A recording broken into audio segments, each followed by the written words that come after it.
जय श्री महाकाल। कई लोगों ने पूछा है कि क्या कपड़ों पे तंत्र मंत्र किया जा सकता है, और उनमें से कई लोगों का ऐसा मानना है कि मेरे वस्त्र उनके ही किसी दुश्मनों द्वारा उठा लिया गया है, चुरा लिया गया है, या तंत्र प्रयोग में उसका इस्तेमाल किया गया है। और कई लोगों का यही होता है कि क्या काला जादू में कपड़े का इस्तेमाल करते हैं। तो इन सब में आप लोग इतना ध्यान लें कि शरीर की जो पहनी हुई वस्तु है, कपड़े, उन सब पे काला जादू, तंत्र मंत्र बड़े ही सरलता पूर्वक किया जा सकता है।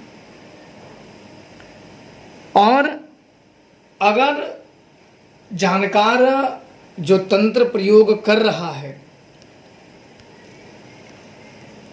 वह जानकार अगर सक्षम है, तो दिक्कतें आपको और ज़्यादा बढ़ सकती हैं। हो सकता है कि आपको बहुत ज़्यादा क्षति हो जाए।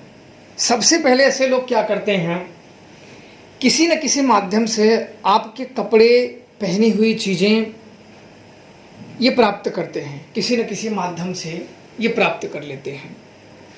वो कोई भी हो सकता है जो आपसे जलन रखता हो, क्योंकि आपको नुकसान करने का, तबाह और बर्बाद करने की मंशा रखने वाला आपका मित्र तो कदापि नहीं हो सकता। जो आपको इस दृष्टि से देख रहा है, या कमियां निकाल रहा है, या बुराइयां कर रहा है, या आपको तबाह करने की साजिशें रच रहा है, तो वो आपका मित्र तो कभी नहीं हो सकता। तो ऐसे ही लोग जब ज़्यादा विरोध कर जाते हैं तो ये कुछ कदम उठा लेते हैं, विनाशी कदम उठा लेते हैं। तो ये कपड़े की या कुछ ऐसी चीज़ें उठाने की प्रयास में रहते हैं जिससे उस तांत्रिकों ने कहा होता है कि आप कपड़े लाइए, या जिस प्रयोग से उसकी शक्तियाँ कार्य करती हो। होता नहीं कि हर गुरु अपने शिष्य को अपने मार्ग की विद्या सिखाते हैं। कोई डायरेक्ट चला सकता है, कोई कपड़े के माध्यम से, कोई अन्य माध्यम से। तो ये इनसे कार्य लेने के अनेक माध्यम होते हैं। अब ये कपड़े प्राप्त कर लेते हैं। कपड़े प्राप्त करने के बाद जो यह तंत्र प्रयोग करने वाला व्यक्ति है, या वो खुद कर रहा है, वो एक निश्चित दिन का चयन करता है। जैसे पंचमी हो गई, अष्टमी हो गई, काली चौदस हो गई, या अमावस्या हो गई। मतलब कृष्ण पक्ष की जो रात्रि होती है, इस तिथि में जो तंत्र प्रयोग करते हैं वो काफ़ी प्रबल मानी जाती है। और किसी पे विनाशी प्रयोग, विनाशक प्रयोग करना, घातक प्रयोग करना इस दिन में काफ़ी ज़्यादा उग्र होते हैं और अपना प्रभाव शीघ्र दिखाता है। अब ये इस दिन में जब किसी को नुकसान करना हो तो याद रखा जाता है वो अधिकतर तामसिक तरीके से ही प्रयोग किया जाता है। लोगों का भाग्य उदय, अन्य चीज़ें, वो अलग क्रियाएं आ जाती हैं। जब किसी का विनाश करना हो, किसी को परेशान करना हो, किसी के कपड़े पे तंत्र प्रयोग करना हो, तो ज़्यादातर पैशाचिक शक्तियाँ, भूत शक्तियाँ, जिन, खबीस, ऐसी ही शक्तियाँ छोड़ दी जाती हैं। या ग्रामीण जो लोकल देवता होते हैं, जो उस ग्राम के देवता होते हैं, वो भी छोड़ दिए जाते हैं। अब छोड़ने के बाद क्या होता है, जब तंत्र प्रयोग तो आपको हो गया, अब आप उससे जान कैसे सकते हो। मान लो किसी जानकार के पास आपने गए, कोई 10 जानकार 10 तरीके से बता देता है। मेन होता है देवता का सही ना होना, या देवता का बिल्कुल ही ना होना। कई लोगों का यह प्रश्न होता है कि भूत है या नहीं है, हमें कैसे पता चले।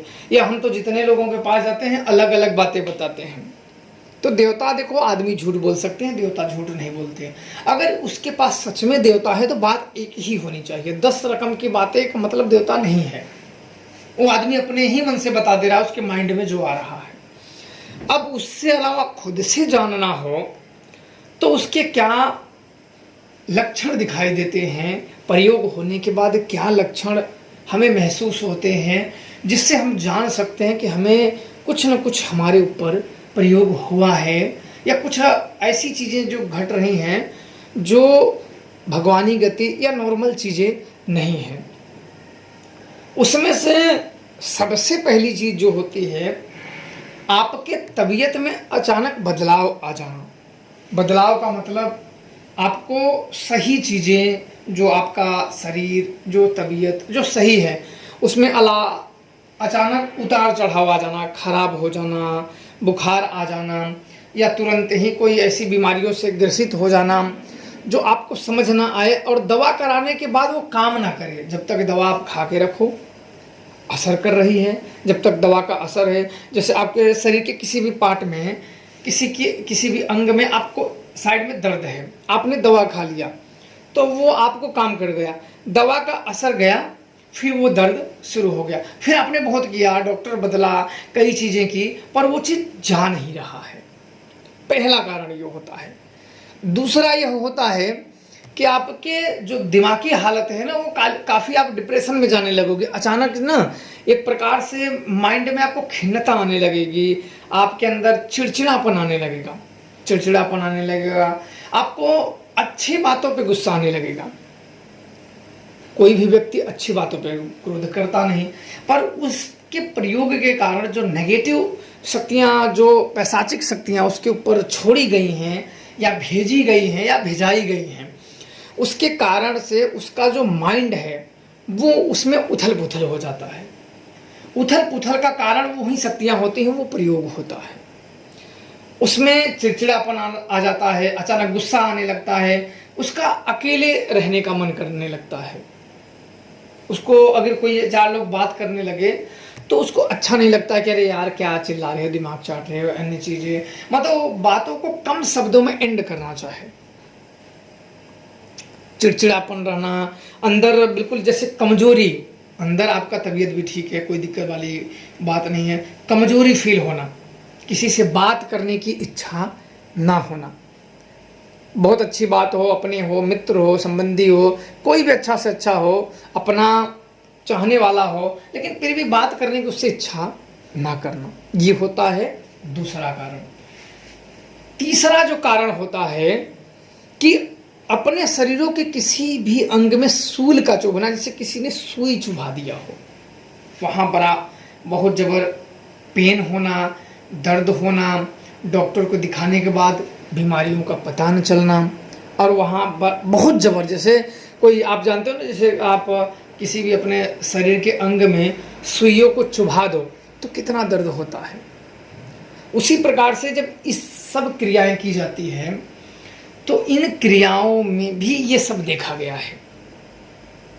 अचानक घुटने में दर्द करना, सिर में दर्द करना, पेट में दर्द करना, सीने में दर्द करना, ऐसे लगे कि जैसे कुछ धंसा हो, कुछ गड़ गया हो अपने अंदर, और दर्द जो है वो बर्दाश्त से बाहर हो। डॉक्टरों को दिखाओ, अपना चेकअप कराओ, जो भी होता है, अल्ट्रासाउंड, जो भी सोनोग्राफी, जो भी कराओ, सब भी नॉर्मल है, दवा भी दे, डॉक्टर बोले कुछ नहीं हुआ है, पर आपको समस्या बनी रहना।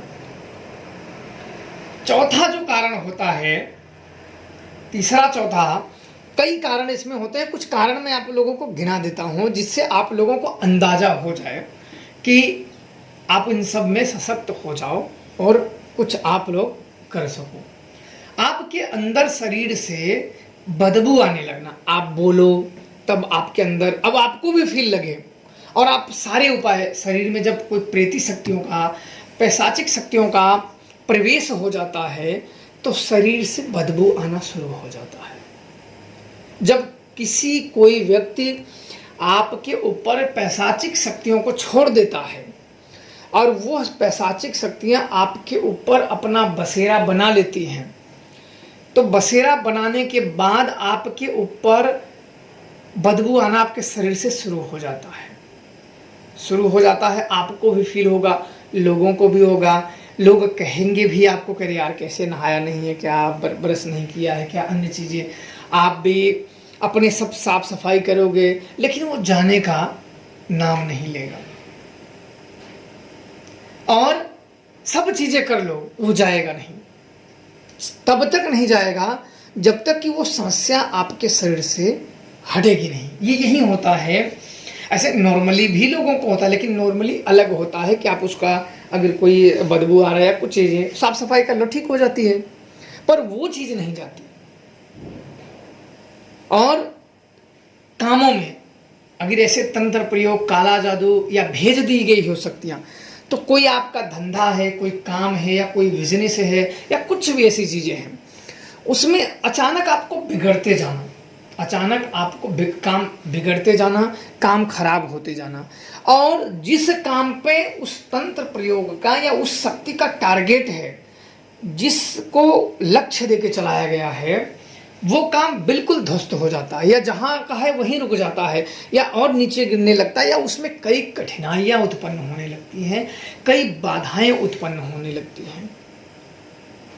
तमाम प्रकार कर लो, तमाम जतन अपना लो, उसमें निकलने का जैसे नाम ना लो।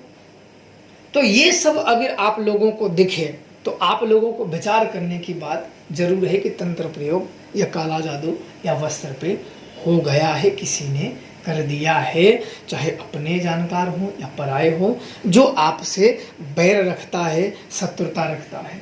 आप कितने भी सीधे रहो तब भी लोग आपसे शत्रुता ले ही लेंगे। आप सीधे के भी अपने बुरे परिणाम होते हैं, बुरे के तो बुरे परिणाम हैं ही, पर सीधे के भी बुरे परिणाम होते हैं।